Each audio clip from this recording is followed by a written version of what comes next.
everyone, this is Lucas from Joy Climbing Media. In the first video of this 4-part series, we'll be teaching you about the equipment that you're going to need as you start bouldering outside. So the target audience for this video is for boulderers who have been climbing indoors and they're looking to start to explore climbing outside. Disclaimer: any climbing gear or climbing techniques that are mentioned in the series should not be considered official advice.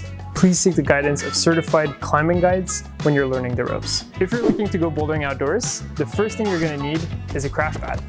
Crash pads are these portable mats that you're going to carry with you everywhere you go as you're bouldering, and you're going to place them under the rocks that you climb to protect you from when you fall. The general ethics of outdoors bouldering has it that you'll often be sharing your pads with other people. Typically, one crash pad isn't really enough to protect you from falling when you're rock climbing, so you'll want to coordinate with other people to have enough pads to protect the landing. Crash pad is a relatively big purchase, so a lot of people typically pool together and get a communal crash pad when they're just starting out. However, if you know that you're going to be climbing a lot in the future, I'd really recommend getting a pad of your own, even if it's a small and affordable one, so that you at least get to contribute a little bit to your group when you're going out bouldering. When you're starting out, small to medium-sized bouldering pads, such as the Bloc Diamond Circuit or the Evolve Drop Pad, are great options. They're purposefully minimalist so as to lower the expense that is a crash pad, but they're also versatile enough to act both as a main crash pad or an auxiliary pad for covering a larger impact zone.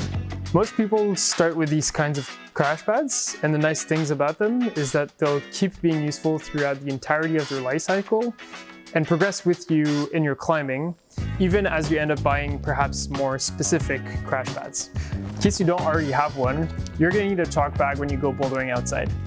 Chalk buckets are especially useful as they allow you to carry some snacks, a brush, or some tape, but really any chalk bag is going to do. Just make sure it's filled before you go out. A quick note here, you want to avoid using liquid chalk when climbing outside.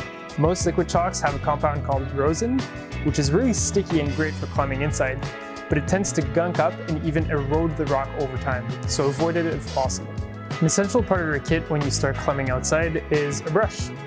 You want to get a brush that you're going to carry with you everywhere you go and keep it somewhere convenient, like your chalk bag, so you don't forget to pack it out at the end of your day. Brushing is extremely important when you're climbing outside. It's one of the fundamental ethics of outdoors bouldering. You're in nature. There's no such thing as a reset. There's no one out there washing the holes or retexturing them. It's imperative that you brush the holes that you're climbing on regularly and before leaving, and that includes any tick marks that you might have left. In areas with very sensitive or soft rock like sandstone, you should be aware to use very soft brushes so as not to erode the rock when you're brushing. On harder rocks such as granite, you can use a more rigid brush so as to really dig out all the nooks and crannies and find those individual crystals. Finally, most people like to carry a roll of tape when they go climbing outside. Climbing on real rock can be really hard on the skin, and having tape on hand is always handy to deal with any random situations that might arise from being outside. So that sums up the essentials for bouldering outdoors. Stay tuned for the second video of the series, where we'll tell you all about what you need for transitioning to indoor rope climbing. If you're interested in any of the items that we covered today, make sure to pass by Beta Bloc to check out our selection of gear, as well as ask any questions that you might have about it.